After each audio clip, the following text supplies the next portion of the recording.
வணக்கம். நமச்சிவாயே. இந்த பதிவில் நீங்களும் ஜோதிடராகலாம் அப்படிங்கிற நீங்கள் எவ்வளோ எளிமையாக ஜோதிடத்தை கற்றுக்க முடியுங்கிற விஷயத்த நான் சொல்கிறேன். அதில் அடிப்படை ஜோதிடம் பாடம் 1. முதல்ல ராசிகள் இருக்கிற 12 ராசிகள் இருக்குது. அதில் மேச ராசி, ரிஷப ராசி, மிதுன ராசி, கடக ராசி, சிம்மம், கன்னி ராசி, துலாம் ராசி, விருச்சக ராசி, தனுசு ராசி, மகர ராசி, கும்ப ராசி, மீன ராசின்னு 12 ராசிகள் இருக்குது. இந்த 12 ராசிகள் தான் ஒரு அடிப்படை ஜோதிடத்தில் ரொம்ப முக்கியமான விஷயம். அடுத்தது 9 கிரகங்கள்.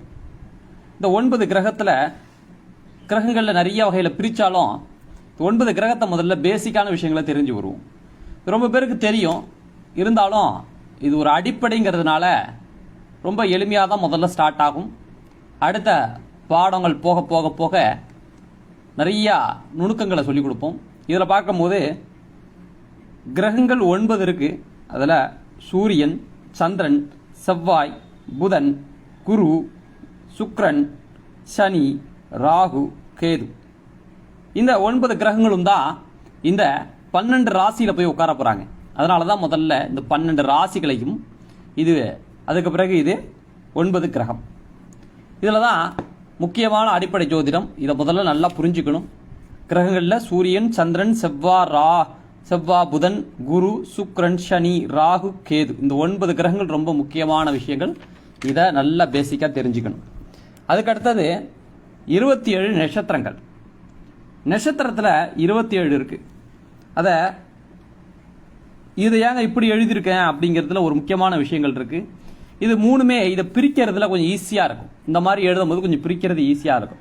27 ஒரே வருஷம் எழுதலாம், ஆனாலும் இதில் ஒரு சூட்சமம் இருக்குது. இதில் படிக்கும் போது முதல்ல எப்படி படிப்போம்? அஸ்வினி நட்சத்திரம், அதாவது அசுபதி அல்லது அஸ்வினி, பரணி, கிருத்திகை, ரோகிணி, மிருகசிரிடம், திருவாதுரை, புனர்பூசம், பூசம், ஆயில்யம், மகம், பூரம், உத்திரம், அஸ்தம், சித்திரை, சுவாதி, விசாகம், அனுஷம், கேட்டை, மூலாம், பூராடம், உத்ராடம், திருவோணம், அவிட்டம், சதயம், புரட்டத்தாதி, உற்றத்தாதி, ரேவதி, இது 27 நட்சத்திரங்கள். முதல்ல இந்த 27 நட்சத்திரத்தையும் நல்லா மனதார மனப்பாடம் செய்யணும்.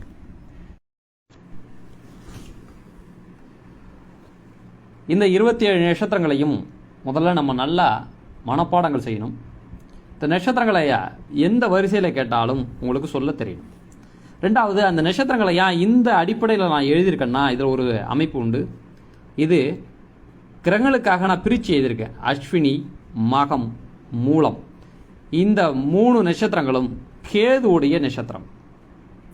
அதுக்கு பிறகு பரணி, பூரம், பூராடம், இது சுக்கிரனுடைய நட்சத்திரம். அதுக்கடுத்தது கார்த்திகை, உத்திரம், உத்திராடம், இந்த 3 நட்சத்திரங்களும் சூரியனுடைய நட்சத்திரம். ரோகிணி, அஸ்தம், திருவோணம், சந்திரனுடைய நட்சத்திரம்.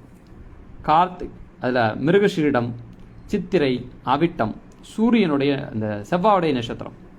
திருவாதுரை, சுவாதி, சதயம், ராகுடைய நட்சத்திரம். புனர்பூசம், விசாகம், பூரட்டத்தாதி, இது குருவுடைய நட்சத்திரம். அதே போல் பூசம், அனுஷம், உற்றத்தாதி, இது சனியுடைய நட்சத்திரம். ஆயில்யம், கேட்டை, ரேவதி, இது புதனுடைய நட்சத்திரம். இந்த 27 நட்சத்திரங்களும் 9 கிரகங்களுடைய நட்சத்திரங்களாக பிரிக்கப்படும். அதில் தான் மொத்தம் 9 நட்சத்திரம். 9 கிரகங்களுக்கும் ஒரு கிரகத்துக்கு 3 நட்சத்திரங்கிற அடிப்படையில் பிரிச்சிருக்காங்க. அதுக்கு இந்த நட்சத்திரங்களை முதல்ல நல்ல மனப்பாடம் பண்ணிக்கணும். அதற்கு பிறகு போக போக நீங்கள் நட்சத்திரங்களை பயன்படுத்த உங்களுக்கு சரளமாக அந்த நட்சத்திரங்கள் வந்துடும். அதுக்கடுத்தது அயனங்கள்.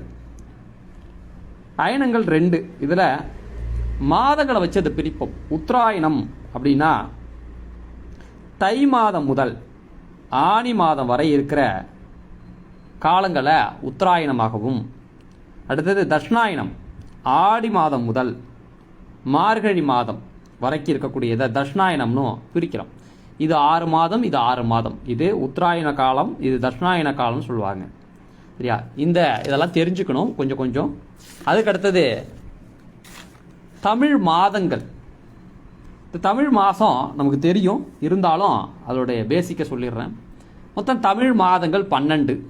இதில் முக்கியமானது சித்திரை, வைகாசி, ஆனி, ஆடி, ஆவணி, புரட்டாசி, ஐப்பசி, கார்த்திகை, மார்கழி, தை, மாசி, பங்குனி. இதில் 12 மாதங்கள் வரும். தை மாதத்துலேருந்து கிட்டத்தட்ட சித்திரையிலேருந்து பங்குனி வரைக்கும் இருக்கக்கூடியதில் 12 மாதங்கள். தமிழ் மாதத்தில் 12 மாதங்கள். இதை ஏங்க இப்படி 2 எதிர்க்கணும்னா, இது ருதுர் பருவங்களாக எழுதியிருக்கோம். ருதுர் பருவங்கள்னு சொல்லுவோம். இந்த ருதுர் பருவங்களில் எந்த மாதிரியான அமைப்புகள் அது செய்யுங்கிறத நம்ம பார்க்குறோம். ருதுர்னா என்னங்க அப்படின்னா, அந்த காலங்கள், இளவேநீர் காலம், முழுவேநீர் காலம் தமிழில் சொல்லணும்ல, அதுதான் இது, வேற ஒன்றும் இல்லை. அதற்கு பிறகு திதிகள், ரொம்ப முக்கியமானது திதி. நட்சத்திரத்துக்கு அப்புறம் ரொம்ப முக்கியமான விஷயம் திதி. இது அடிப்படையில் ரொம்ப முக்கியம் இதுவும்.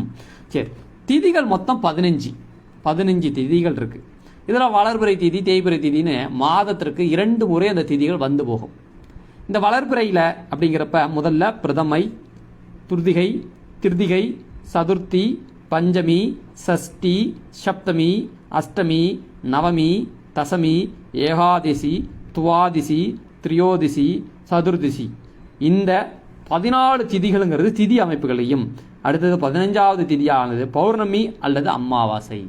சரியா? இந்த வாட்டி பௌர்ணமி வந்தால் அடுத்த 15 நாள் கழிச்சு அமாவாசை வரும்.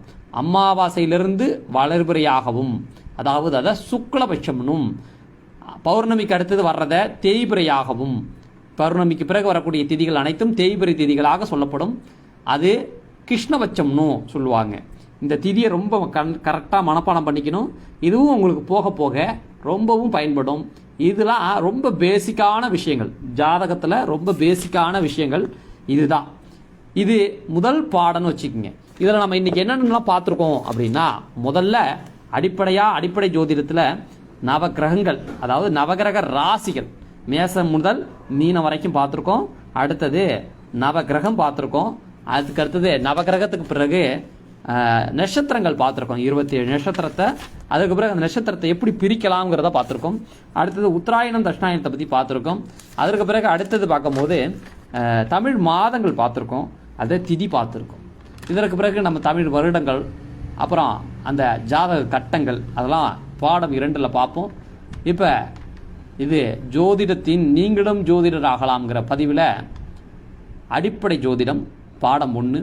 இதை தொடர்ச்சியாக பார்த்துக்கிட்டே வாங்க, நீங்களும் ஜோதிடர் ஆகலாம். நன்றி.